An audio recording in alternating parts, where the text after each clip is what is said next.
Kaum muslimin dan muslimat yang dirahmati Allah, itulah tadi acara istirahat yang diisi dengan himna Pondok Pesantren Islam Salafiyah Ainul Huda.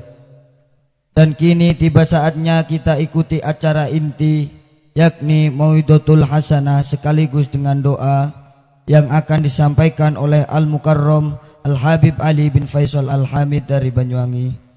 Semoga nantinya dengan Mau'idatul Hasanah yang beliau sampaikan, kita dapat mengambil hikmah dan manfaatnya. Dan kami selaku pembawa acara mengucapkan banyak-banyak terima kasih atas perhatiannya dan mohon maaf yang sebesar-besarnya bila mana dalam menyampaikan acara-acara ada tutur kata yang kurang berkenan di hati para hadirin. Akhirul kalam, wabillahi taufiq wal hidayah warridha wal inayah. Assalamualaikum warahmatullahi wabarakatuh. Kepada Al-Mukarram Al-Habib Ali bin Faisal Al-Hamid kami haturkan, dilangsungkan dengan doa. Bismillahirrahmanirrahim. Assalamualaikum warahmatullahi wabarakatuh.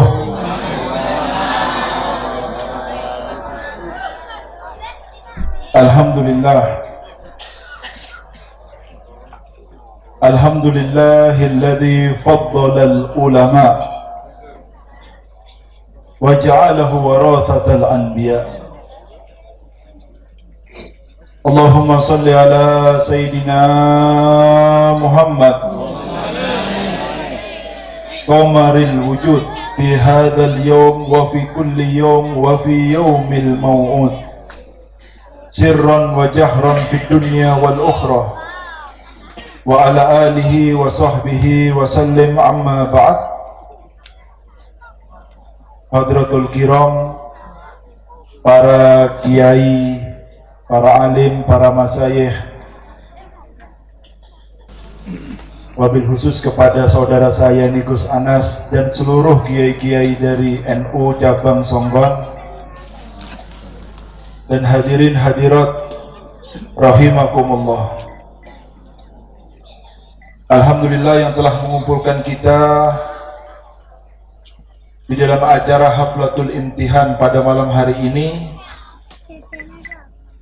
untuk sekedar mengingatkan kita, faida farokta panson, karena sebentar lagi ini liburan para santri, maka tanggung jawab itu dikembalikan ke orang tua. Maka apabila sudah kosong, seharusnya santri ini kalau sudah liburan di rumah, kalau kita dulu diingatkan terus sama guru kita, ini sebentar lagi liburan, kamu liburan dengan apa? Teman saya bilang, saya liburan dengan kitab Hikam Ibn Athaillah Iskandari. Jadi kalau dalam liburan ini saya harus menghatamkan kitab Hikam. Kamu liburan dengan apa? Saya dengan Bukhari. Kamu liburan dengan apa? Saya dengan Riyadhus Shalihin. Kamu dengan apa? Saya dengan Abi Suja. Saya dengan apa ini? Lah, jadi di liburan itu dia itu kesempatan untuk memperluas ilmunya apa yang dia suka. Jadi dia itu minatnya dalam ilmu apa?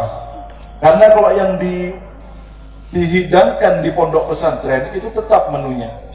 Dia mungkin ingin memperluas dalam fikihnya, di dalam lughahnya, di dalam sirahnya, di dalam tafsirnya. Lah ini kesempatannya ketika liburan ini.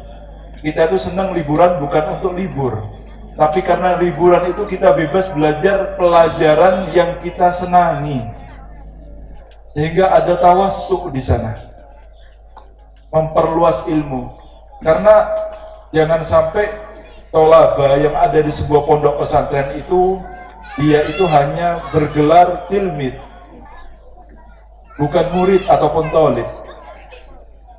Kan ada istilah bahasa Arab itu tilmid, ada murid ataupun tolib. Apa bedanya tilmid ini, Pak? Dalam bahasa Arab itu untuk pemula belajar. Maksudnya bagaimana? Maksudnya ini kalau sudah santri yang disebut dengan tilmidun itu, kalau disuruh belajar, belajar. Kalau sholat dimarahi dulu baru ke musola. Nanti ini itu baru tilmid. Kalau yang namanya murid ataupun tolib itu yang berkeinginan, dia itu kepengen pinter memang, bukan karena dimarahi sama kiainya baru belajar. Nah ini bedanya. Dia itu punya keinginan untuk jadi orang alim, sehingga tanpa disuruh pun dia belajar. Nah, bagaimana menghidupkan ini bagaimana memberi semangat kepada santrinya supaya dia itu benar-benar ingin menjadi orang yang luas di dalam ilmunya sehingga bermanfaat untuk badan, keluarga, dan orang-orang sekitarnya. Dan perlu diketahui bahwa tafakuh, jadi orang faqih, ini derajat duna derajat yang lainnya, lebih tinggi daripada derajat yang lainnya. Terkadang orang Indonesia ini, dia itu bingung ingin hebat dengan yang disebut karomah ataupun khariqul adat dan lain sebagainya. Pak, yang namanya karomah itu derajat di sisi Allah, yang namanya fikih itu derajat di sisi Allah yang nggak bisa disamakan. Kedua-duanya itu orang yang mulia di sisi Allah. Belum tentu orang yang punya karomah itu lebih hebat daripada orang yang faqih di dalam agama. Sebaliknya, belum tentu orang yang faqih di dalam agama itu lebih hebat daripada orang yang karomah. Tergantung manusianya. Karena orang itu punya derajat masing-masing di sisi Allah. Saya kasih tahu dulu. Mungkin orang-orang yang senang kita fikir kenal dengan seorang ulama dari Yaman yang namanya Ibn Mukri. Ibn Mukri ini qadhi di Yaman sana, di Hudaidah. Kalau sering sampean baca ibadah di Tuhfah atau di Mughni, ada namanya ulama namanya Ibn Mukri. Dia qadhi, orang alim besar di Yaman. Nah, pernah ada satu masalah.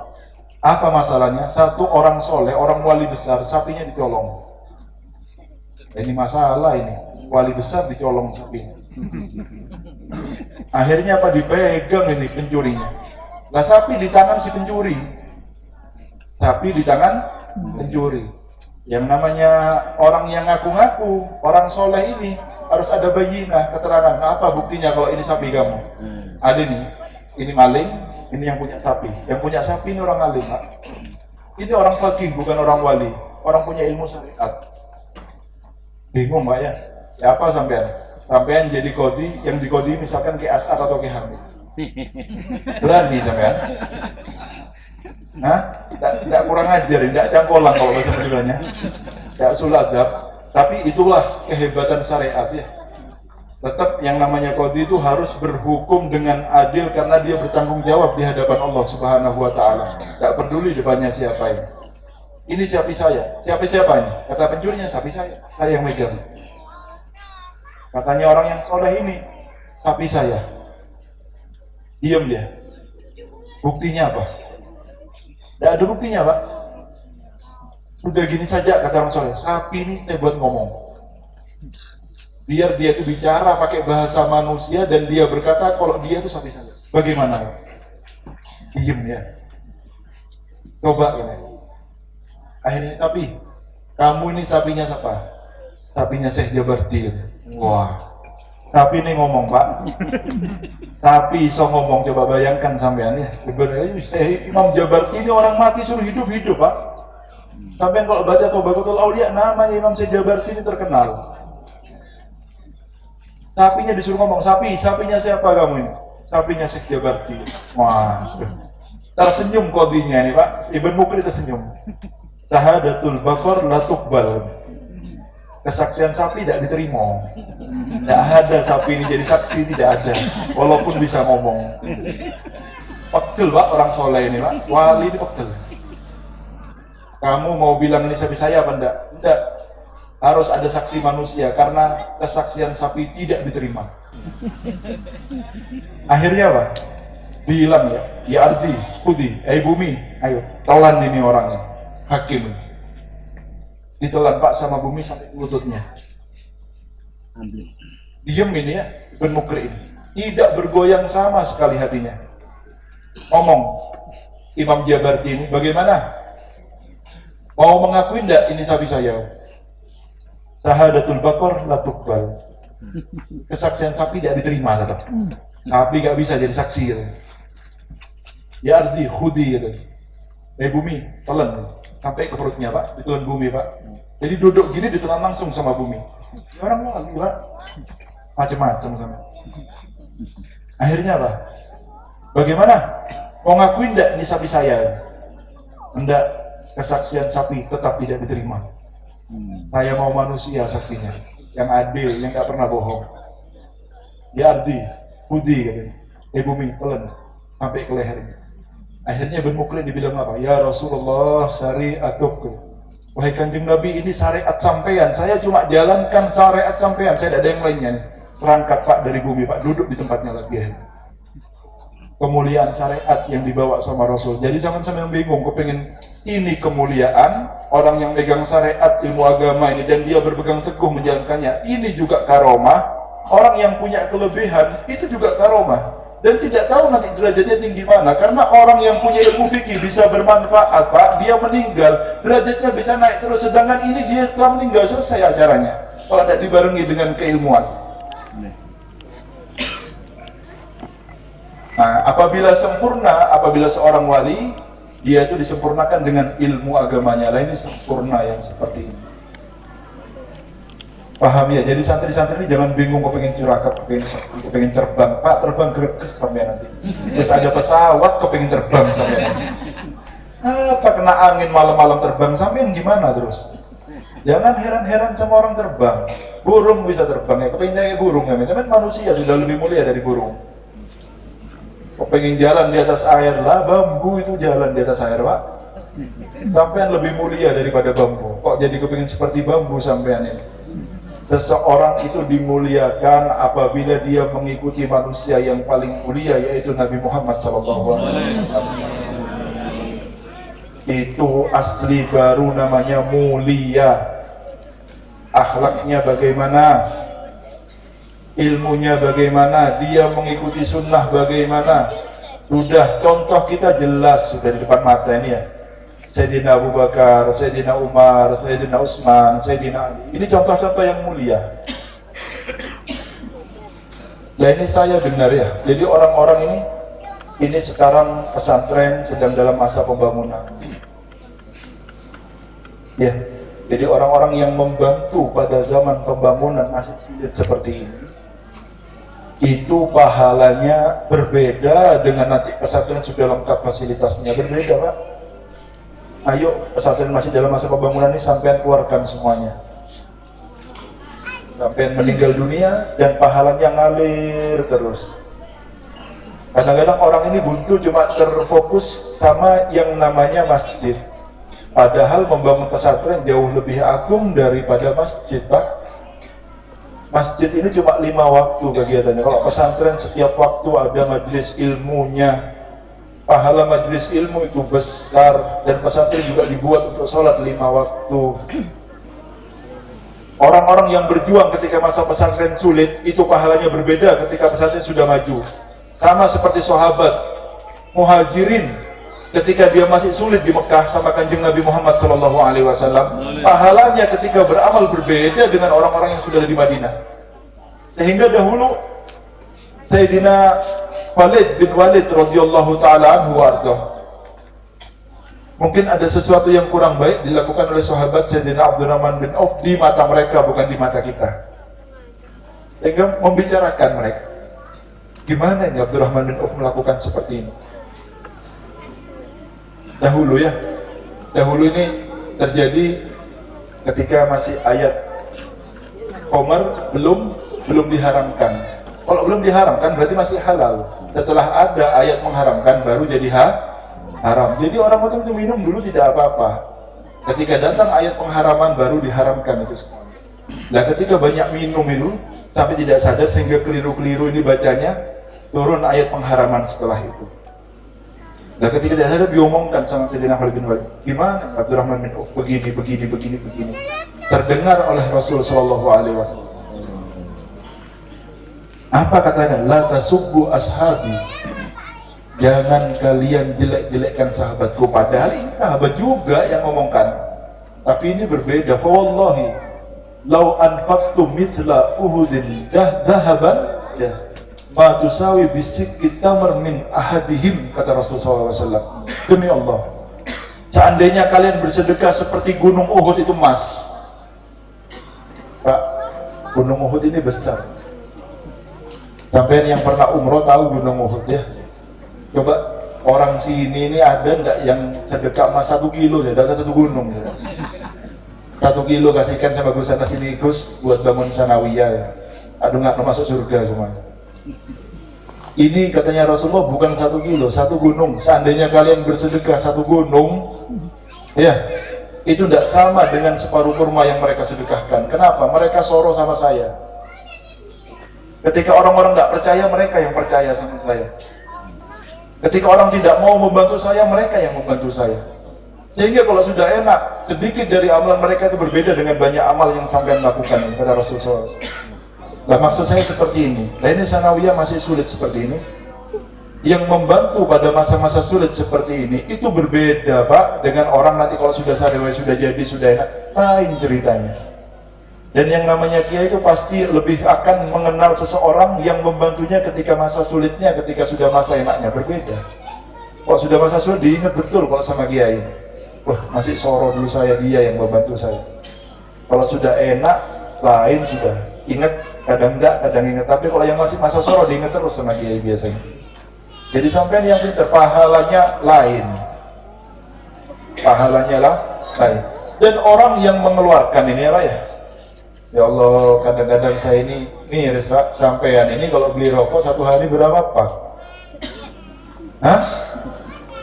1 pak berapa biasanya? 20.000 ya? 1 hari. 1 minggu? 140.000. 1 minggu pak? 1 bulan?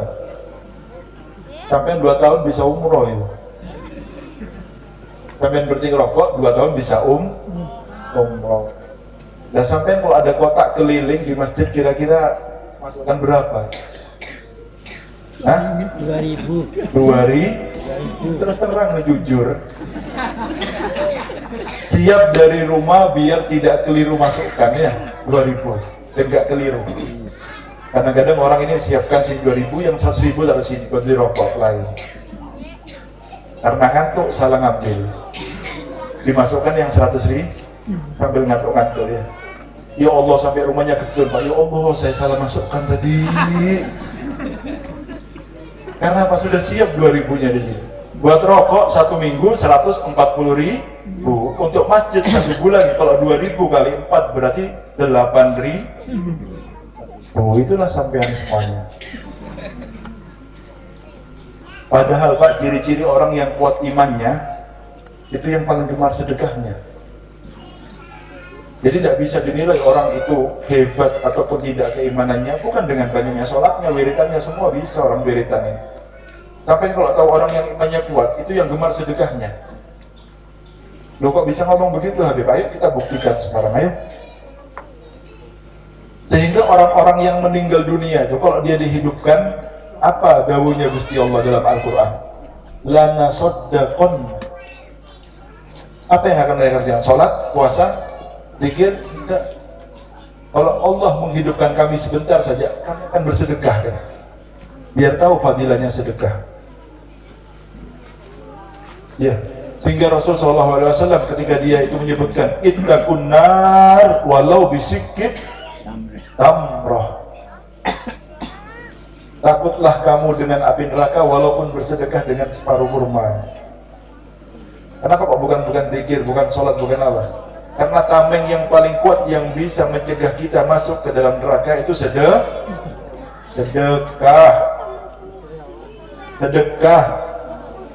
Dan jangan takut sampean sedekah takut miskin. Kalau hitung-hitungan kepala sampean, ya hitung-hitungan kepala sampean, orang sedekah itu berkurang hartanya. Mana qasal mal min sadaqah bal yasdad. Tidak akan berkurang harta apabila disedekahkan, tapi akan bertambah 3 kali. Itu di dunia sebelum di akhirat. Pada ngomong di akhirat ini, tidak ngomong di akhirat. Kalau ukuran kepala sampean matematika, kalau uang disedekahkan itu berkurang. Tapi saya tidak ngomong ukuran kepala, ini ukuran iman. Ini sabdanya Kanjeng Nabi, iman sampean ditanya di sini sekarang. Ini masalah iman Pak, sampean percaya. Kalau tidak percaya sama Kanjeng Nabi, mau percaya sama siapa sampean? Saya tidak ngomong hitungan matematika kepala sampean ini. Saya ini menanyakan keimanan sampean, ini Rasulullah yang ngomong. Ya, sehingga Sayyidina Abu Bakar As-Siddiq radhiyallahu ta'ala anhu warḍah, sahabat yang paling mulia, Sahabat yang paling mulia. Sampai katanya Kanjeng Nabi, seandainya iman Abu Bakar ditimbang di satu timbangan dan iman umatku di timbangan yang lain, menang imannya Sayyidina Abu Bakar As-Siddiq. Pokok hebat sekali ini. Sampai dalam Al-Quran apa? Ketika Allah menerangkan Al-Quran, Allah Subhanahu wa ta'ala berfirman, fasayujannabuhal atqa. Neraka yang panas itu akan kami jauhkan dari orang yang paling bertakwa. Lihat, atqa, orang yang paling bertakwa. Coba dilihat di tafsir manapun, kita akan mendapatkan sebuah ahli tafsir akan mengatakan bahwa atqa yang paling bertakwa itu adalah Sayyidina Abu Bakar As-Siddiq radhiyallahu ta'ala anhu setelah Kanjeng Nabi Muhammad sallallahu alaihi wasallam. Ayat yang dimaksud di sini untuk Sayyidina Abu Bakar As-Siddiq. Ciri-cirinya, sifat pertama yang disifatkan oleh Gusti Allah kepada Sayyidina Abu Bakar sehingga dia dapat gelar atqa yang paling bertakwa itu apa? Alladzi yu'ti malahu yatazakka. Ayo, sampean kalau mau bertakwa sama Allah, ayo sampean kalau memang betul-betul imannya kuat sama Allah. Kadang-kadang orang pikir gampang, tapi kalau sudah uangnya tarik-tarikan, ya Allah, untuk nopora. Ayo tarik-tarikan, ayo kuat-kuatan sama setannya. Ini orang yang paling bertakwa. Sifat pertama yang disebut sama Gusti Allah di dalam Al-Quran, alladzi yu'ti malahu yatazakka. Beres sudah ya Pak ya. Jadi sampean jangan ngomong imannya kuat kalau sedekahnya sedikit. Saya mau tahu nanti gimana ya. Ya, sampean itu Pak, kalau kata saya dengarkan dari ya, ayo yang mau nyumbang mungkin untuk arwah-arwah orang tuanya. Ini orang tua sampean ini yang disumbangkan ya. Iya Banda? Nyumbang supaya narik, ayo kalau ada arwah orang tuanya. Sampean mau nyumbang buat orang tua berapa Pak? 50.000 10 arwah ya, berarti 5.000 buat sarapan tidak kenyang. Buat sarapan tidak kenyang 5.000 sekarang. Masa masih pelit sama orang tuanya? Ya kalau bisa 1 juta 1 orang, biar orang tua sampean dapat hadiah itu gena daripada sampean. Oh, seorang tua mati sampai masih ngasih 5.000 sama orang tuanya. 50.000 10 nama ditaruh. Berarti berapa? 5.000? 5.000-an, Mbak. Sampean orang tuanya sudah mati masih pelit sama orang tuanya. Ayo, yang dulu masih belum bisa nyenangkan orang tua katanya ya. Ya Allah, pasti anak ini Pak, kalau temenanan di uang tua, yang pertama kali meninggal dunia itu betul, ya Allah saya belum menyenangkan orang tua, itu omongan pertama pasti. Ya Benda, masih ada kesempatan. Ayo ini pesantren ini, amal jariah tidak akan putus ini. Tidak akan putus sampean. Ayo orang tua sampean biar dapat pahala terus ngalir. Caranya yang banyak, jangan sedikit Pak kalau nyumbang. Tidak perlu ikhlas, kalau ikhlas saya tidak bangun-bangun ini sana wayanya. Yang penting banyak, bukan yang penting ikhlas. Nanti ke sana saya marah ini. Yang penting ikhlas, tidak nyari ikhlasnya. Kalau ikhlas tidak banyak-banyak nanti. Yang penting banyak. Tidak ikhlas tidak apa-apa. Jadi kalau setengah maksa dia ini tidak apa-apa. Karena Allah ini kalau sudah bilang masalah sedekah, khud min amwalihim. Ayo ada tekanan di film mereka. Ayo ambil dari harta mereka ini. Sedekatan tutahhirhum. Biar apa? Biar mereka suci.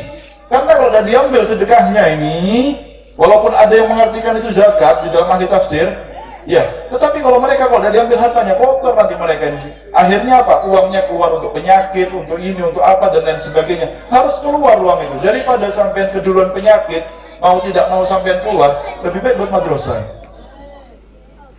Sehingga katanya Kanjeng Nabi apa? Dawu mardokum bis sedekah.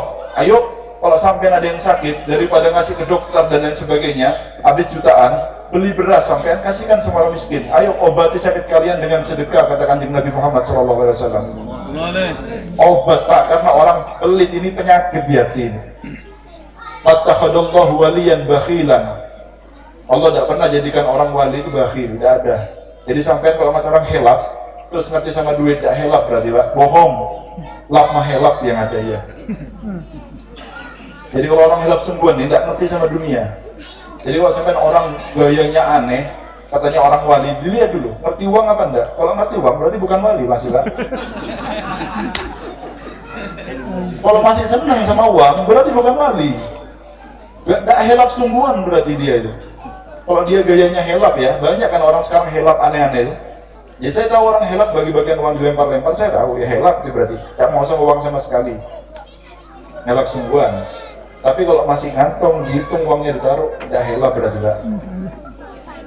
Karena itu sudah syaratnya, yaitu iman namanya, yang membawa seseorang ini membuat rajin kepada sedekah kepada Allah. Karena apa? Karena tahu bahwa apa yang dia keluarkan itu harta hakikinya yang menemani dia ketika menghadap kepada Allah Subhanahu wa ta'ala.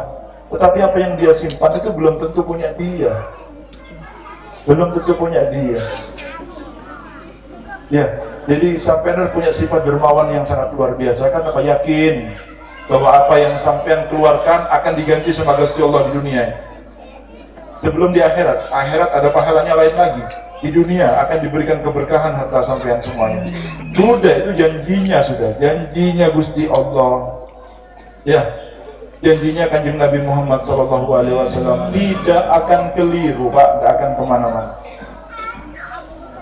Ayo dibimbing anak-anak sekarang ini ya, tentang masalah akhlak dan lain sebagainya. Perlu dipelajari Pak. Sekarang kita sudah di penghujung bulan Sa'ban, dekat masuk pada bulan Ramadan. Semoga panjang umur semuanya.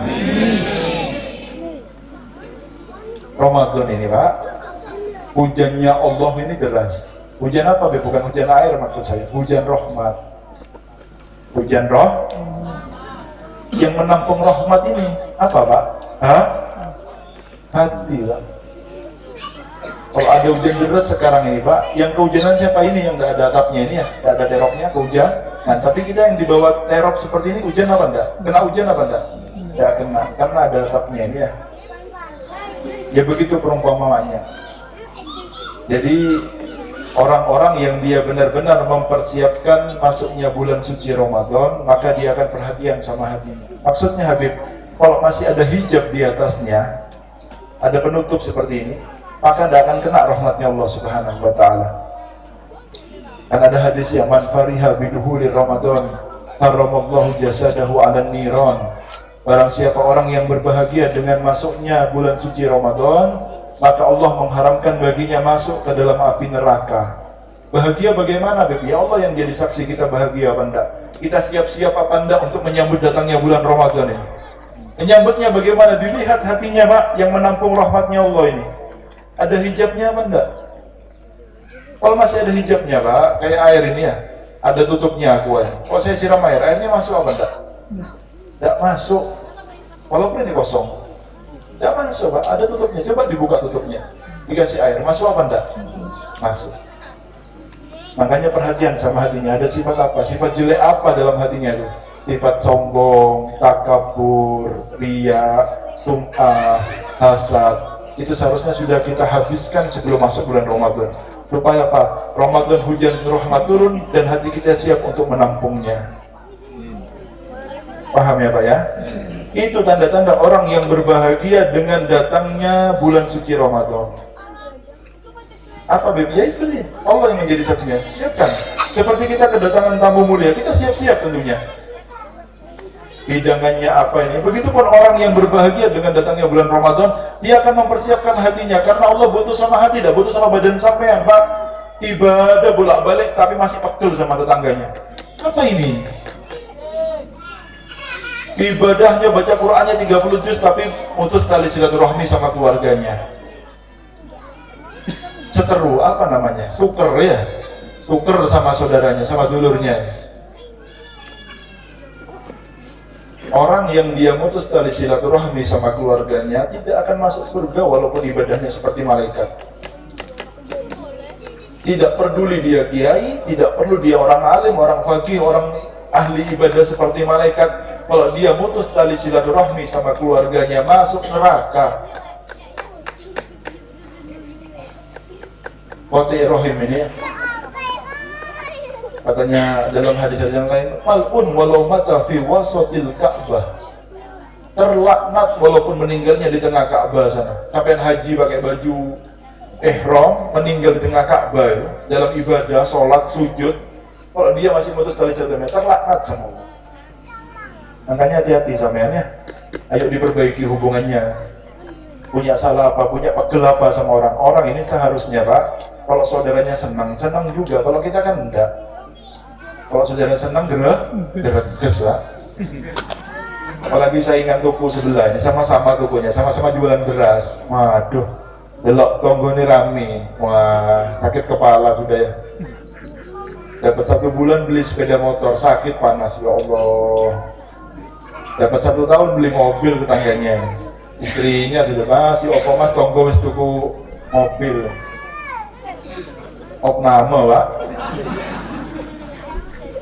Kalau beli rumah sama mobilnya sudah dari innalillahi wa inna ilaihi rajiun. Jangan Pak. Ya, jangan seperti itu. Jadi sampai harus punya sifat yang namanya tawakal sama Allah. Penyakit-penyakit hati ini dihilangkan dulu. Karena hati itu seperti tanah Pak. Tanah ini kalau tidak kena air, tandus, tidak ada tumbuhan sama sekali tumbuh di atasnya. Tapi kalau sudah kena air hujan, subur.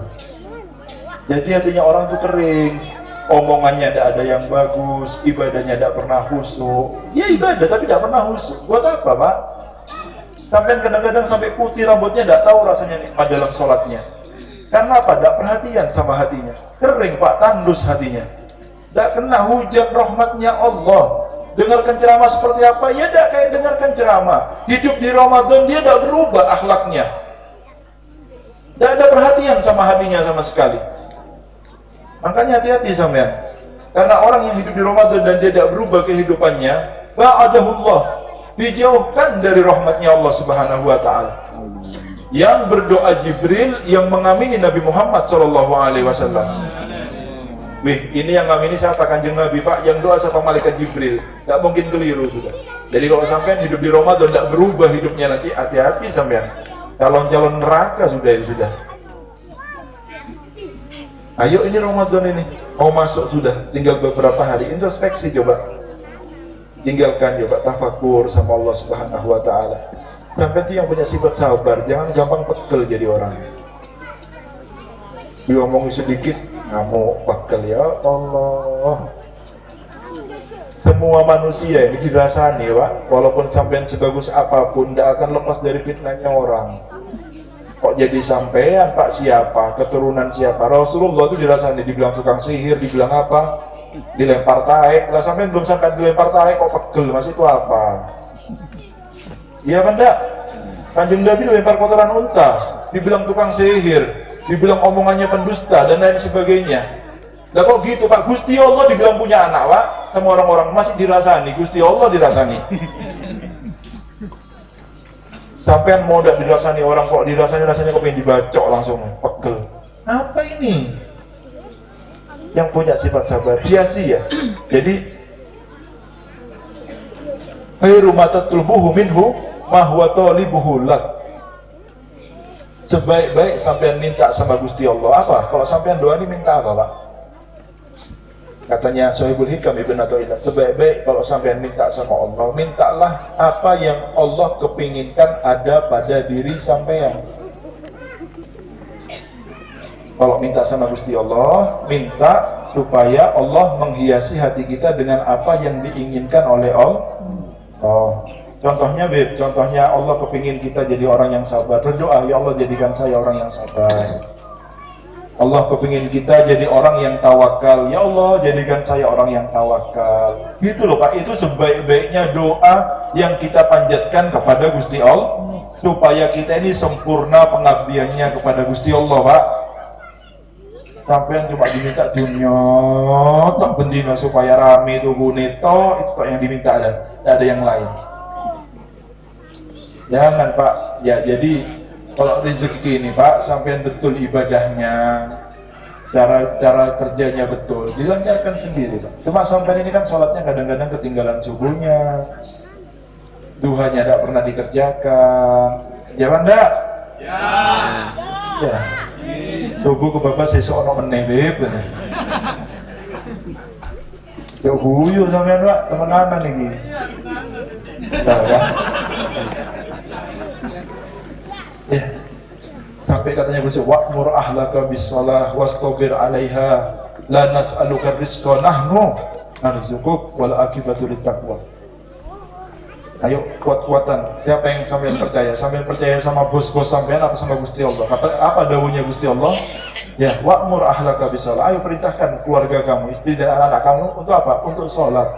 Wis dijaga 5 waktunya. Wastobir alaiha. Sabar sampean untuk jaga sholat sampean sama istri sampean. Jangan cuma sampean 5 waktu di masjid, anaknya tidak sembahyang dibiarkan di rumah. Itu amanat sampean. Ini anak-anak dimasukkan pesantren, ketika di pesantren terjaga sholatnya. Di rumah bagaimana nanti? Itu amanat, Pak. Kalau sudah sampean itu sabar dalam memerintahkan sholat, la nas'aluka rizqa, kami tidak minta rizki. Kalau sudah sampean jaga sholatnya, nahnu narzuquk, kami yang akan memberikan rizki, kata Gusti Allah Subhanahu wa Ta'ala. Jangan sampean punya pikiran dengan kepala sampean, tapi yakin dan iman kepada Allah ini perlu, Pak. Insya Allah orang yang jaga sholatnya 5 waktu, dia dan keluarganya tidak akan dia jadi orang yang fakir. Buktikan sudah. Tidak ada orang fakir kalau dia jaga sholatnya 5 waktu. Apalagi terjaga pada waktunya ini, dia akan senang dunia akhiratnya. Jadi ayo, ya anak-anak nanti kita perhatikan semuanya sholatnya. Jadi orang tua ini kalau bisa, Pak, kalau bisa itu anak ini supaya bagaimana punya pikiran kalau orang tuanya betul-betul memperhatikan sama sholatnya. Nomor 1 sholat ini, Pak. Jangan sampai karena kesian sama anak kecil ya.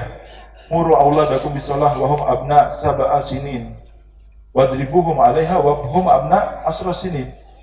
Kalau sudah umur 7 tahun perintahkan sholat. Ayo diajari sholat, ikut bapaknya jadi makmum di belakang ini apa semuanya. Kalau umur 10 tahun tidak sembahyang, kecutan kata Kanjeng Nabi. Kalau sudah tua, usiran dari rumah. Tidak ada barokahnya orang yang dia itu tidak sembahyang. Jangan, Pak. Ya. Jadi kalau sampean tanya gimana, misalkan anak di pondok, anak di kuliah, anak keluar, sebelum tanya keadaan sehat, sekolahnya bagaimana, tanya dulu, sholat kamu bagaimana, nak? Sholat kamu bagaimana? Orang tua ini walaupun anaknya sudah menikah wajib mengingatkan anaknya untuk sholat. Wajib. Wis gede, nanti kalau dimarahi ngamuk, takut dibentak sama anaknya. Ya Allah, Pak saya nih Pak, dari Timur Tengah, tidak mungkin saya tinggalkan sholat. Saya sudah menikah, malam pertama Pak masih asiknya kemanten itu Pak. Pertempuran gawat sudah kalau malam pertama ini. Mati-matian, perang dunia kalah sudah di malam pertama ini. Sebelum subuh digedor sama orang tua saya, Pak, sholat. Nah kalau hari biasa digedor kayak di pondok pesantren ya, walau padahal rumah itu. Sholat dibangunkan sama bapak, la ilaha illallah, sholat, digedor pintu saya. Malam pertama saya digedor Pak sama Abi.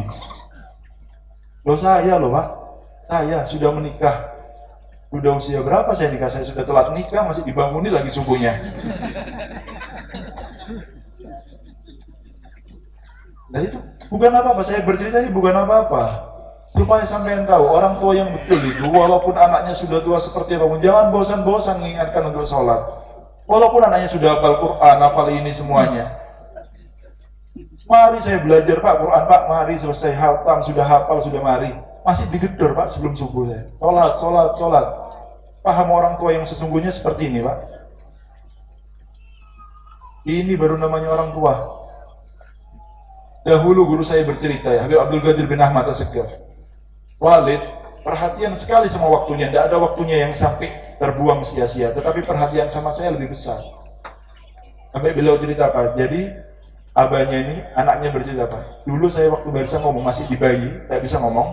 Sebelum belajar ngomong apa-apa, diajarin ngomong Allah, bayinya Allah, sehingga anaknya bisa ngikuti apa? Allah. Anak ini kan ngikuti dengan apa yang diajarkan sama bapak sama ibunya.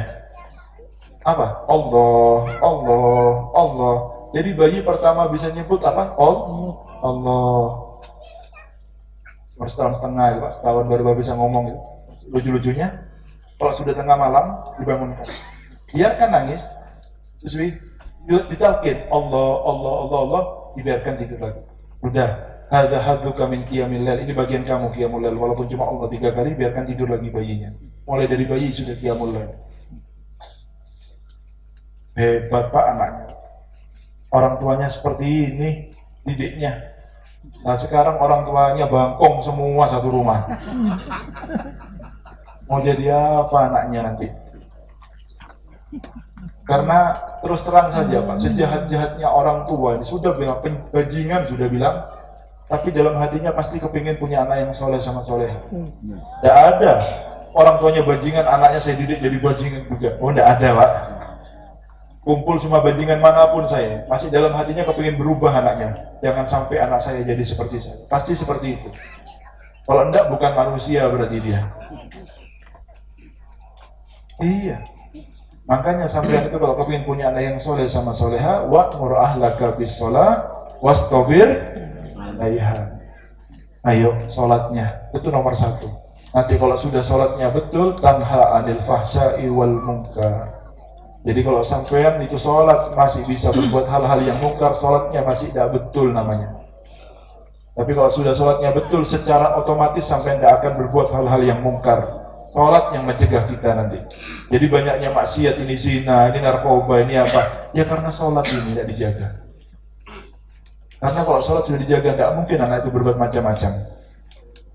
Jadi bukan ukuran itu semuanya. Ya makanya sampean ini perbaikan keturunan istilahnya. Ayo, anak-anak kita ini supaya bisa kumpul sama kita di dunia, di barzah sampai di akhirat. Percuma sampai mak melebu surga dulu anaknya dengan rokok. Kira-kira sempurna enggak di surganya? Enggak sempurna sampai di surga. Buah hati Pak di neraka Pak. Atau sampai masuk surga istri sampai surga beno beb ono bidadari mau zaman macam-macam sampean. Enggak ada seperti itu. Ya, itu amanat sampean. Anak itu amanat. Jangan sampean sia-siakan karena itu bisa narik sampean ke surga dan bisa narik sampean ke neraka. Ayo pintar-pintar jadi manusia. Hidup ini sebentar Pak.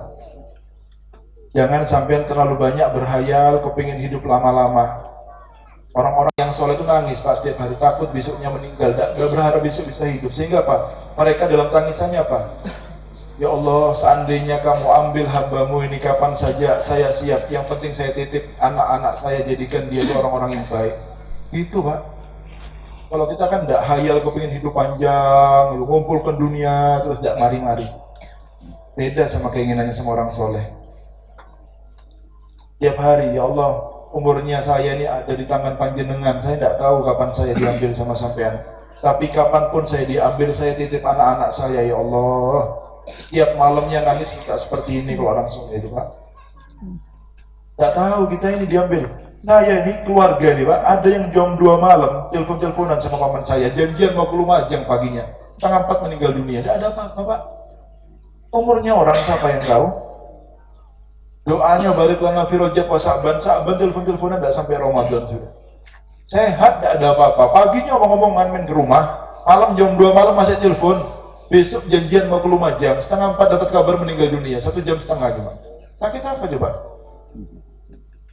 Telepon jam 3, setengah jam sebelum meninggal, tidak diangkat sama paman saya. Ini keluarga saya ini. Karena apa? Sudah malam, tidak waktunya telepon, kata paman saya. Datanya setengah 4 dapat SMS meninggal dunia. Innalillahi. Umurnya orang Pak ya. Alam ya'ni lilladzina amanu an tahsa'a qulubuhum li dzikrillah. Wa ma nazala minal haqqi wa la yakunu kalladzina utul kitaba min qablu fatalat alaihimul amad faqasat qulubuhum wa katsirun minhum fasiqun. Bukankah telah tiba waktunya bagi orang-orang yang beriman untuk menghusukkan hatinya kepada Allah Subhanahu wa taala. Ayo Pak, kita ini kepingin meninggal membawa iman dalam hati ini ya. Jangan takut sampean kalau mengeluarkan apa-apa. Keluarkan. Bilang kalau minka wa ilaika, ini dari kamu dan untuk kamu ya Allah. Bilang gitu kalau mau, ya Allah minka wa ilaika, ini dari kamu dan untuk kamu. Biarkan nanti sudah. Serahkan sama Allah. Jangan takut sampean. Ini nguji keimanan. Karena apa? As-syaitanu ya'idukumul faqra. Setan nakut-nakut untuk miskin terus Pak. Ini kerjanya setan supaya kita bakhil ini. Kerjanya setan. Katanya dalam Al-Quran, ya'iduhum wa yumanni. Dijanji-janjikan miskin kamu nanti, miskin. Sehingga orang ini paling takut sama sama yang namanya miskin, sama dunia ini paling takut manusia ini. Kalau urusan dunia ini paling takut sudah. Sehingga apa? Sehingga kalau sudah ngomong masalah dunia ini, Allah sampai perlu bersumpah, Pak. Wa fis sama'i rizqukum wa ma tu'adun. Bahwa rabbis sama'i wal ard, katanya Allah. Innahu lal haq mithla ma annakum tantikun. Rezeki kalian sudah saya tuliskan di langit sana, tidak akan luput, katanya Gusti Allah. Ketika Allah untuk menekankan dalam sumpahnya itu dengan makhluk-makhluknya, wasamsi wa duhaha wadduha wal laili idza yaghsha. Ini sumpahnya Gusti Allah dalam Al-Qur'an. Tetapi kalau sudah ngomong masalah rezeki, Allah tidak sumpah sama makhluknya, bersumpah dengan zatnya sendiri. Bahwa rabbis sama'i wa demi aku yang menciptakan langit dan bumi, katanya Allah. Innahul haq, itu adalah sesuatu yang benar, katanya Gusti Allah. Kalau rezeki kamu sudah dijamin ada di langit sana sebelum sampai lahir. Cuma setan ini yang selalu bisi-bisi takut kita sama yang namanya miskin. Allah sampai perlu bersumpah untuk meyakinkan kita bahwa rezeki kita sudah dijamin. Sekarang sampean masih ragu ini, sampean kalau tidak percaya sama Gusti Allah sampai bersumpah, mau percaya sama siapa? Kalau masih tidak percaya, cari Tuhan selain Allah saja sudah. Gampang sudah ya. Kalau sampean masih ragu sama yang namanya rezeki itu, ya cari Tuhan selain Allah saja sudah. Kalau sama Gusti Allah tidak percaya kok. Buat apa sampean sembah terus? Sampai sembah sampai tidak percaya sama Gusti Allah. Paham ya Pak ya? Paham ya? Ini masih masa perjuangan. Ayo didukung semuanya, di pembangunannya semuanya. Dukung, karena yang masih masa soro seperti ini yang berkesan nanti. Pahalanya nyambung terus, ini tidak akan putus. Untuk ilmu demi ilmu mengalir terus, tidak akan putus nanti insya Allah. Ya, supaya harta kita ini bisa menjadi pembahagia kita ketika kita menghadap kepada Allah Subhanahu wa taala. Semoga jadi ilmu yang barokah. Anak-anak kita jadi anak-anak yang barokah, yang bisa membahagiakan kita. Ilmu yang dipelajari dari pesantren ini jadi ilmu yang bermanfaat untuk dirinya, untuk keluarganya, untuk masyarakatnya, dan bisa membahagiakan hati Nabi Muhammad SAW. Semoga kita ini bisa dikumpulkan dengan keluarga kita semuanya di dunia, di barzah, sampai di surganya Allah Subhanahu wa taala. Bismillahirrahmanirrahim. Alhamdulillahirabbil alamin. Allahumma shalli ala sayidina Muhammad salatan takfiru biha dzunub wa tuslihu bihal qulub wa tanqaliqu bihal usub wa talinu biha su'ub wa ala alihi wa sahbihi wa man ilaihi mansub. Allahumma inna nas'aluka bi sa'atina hadhihi an tanzur ila sahati qulubina waj'al qulubana mahallan lin nadaratika al-'aliyya tuhawwilu ahwalana ila ahsani hal ya muhawwilal ahwal hawwil halana wal muslimina ila ahsani hal wa qulna min diwani saqawa ila diwani sa'adatil kubra sarmadiyya abadiyya bi rahmatika ya arhamar rahimin. Barik lana fi kulli shay'in ataitana, barik lana fi a'marina, barik lana fi amwalina, barik lana fi dzurriyyatina, barik lana fi tullabina, barik lana fi kulli shay'in ataitana, barakatan la tanqati wa la tanfat ila yaumil qiyamah bi rahmatika ya arhamar rahimin. Allahumma inna nas'aluka an tu'amilana bi mahdi fadlik wa la tu'amilna bi qisti adlik bi rahmatika ya arhamar rahimin. Nas'aluka kama nadarta ila qulubi anbiya'ika wa rasulika wa awliya'ika wa ahbabika min ibadika salihin fanzur ilayna kama nadarta ilayhim. Allahumma kama nawarta qulubahum fanawwir qulubana. Allahumma kama latafta bihim waltuf bina. Allahumma inna fi dairati ahbabika ma'al lutf wal afiyah bi rahmatika ya arhamar rahimin. Barik lana fi baqiyati Sya'ban wa ballighna Ramadan. Barik lana fi baqiyati Sya'ban wa ballighna Ramadan. Allahumma barik lana fi baqiyati Sya'ban wa ballighna Ramadan. Wa a'inna 'alal qiyam was-siyam wa tilawatil Qur'an. Waj'alna min khawasi quwamiha wa suwamiha ma'al lutf wal afiyah ma bi rahmatika ya arhamar rahimin. Waj'al kulla ma 'amilna fi hadhihi al-lailatil mubarakah mimma taqurru bihi an nabiyyika Muhammad sallallahu alaihi wasallam mimma tujibu safatuhul kubra yawma nalqak bi rahmatika ya arhamar rahimin. Wahsurna godan yaumal qiyamah tahta liwa'i habibik Muhammad sallallahu alaihi wasallam ma'an nabiyyin wa suhada wa salihin bi rahmatika ya arhamar rahimin min ghairi sabiqatil adab wala itab wala fitnah wala taubih wala hisab bi rahmatika ya arhamar rahimin. Amitna mithum jami'an ala la ilaha illallah Muhammadur Rasulullah sallallahu alaihi wasallam mutahaqqiqina bihaqaiqiha hissan wa ma'na wakhtim lana bil husna wa anta radin anna bihaqqi rabbana atina fid dunya hasanah wa fil akhirati hasanah wa qina adzaban nar. Subhana rabbika rabbil izzati amma yasifun wa salamun alal mursalin walhamdulillahi rabbil alamin. Bi sirril asraril Fatihah. Mohon maaf kalau ada salah ucap dan lain sebagainya. Billahi taufiq wal hidayah. Assalamualaikum warahmatullahi wabarakatuh.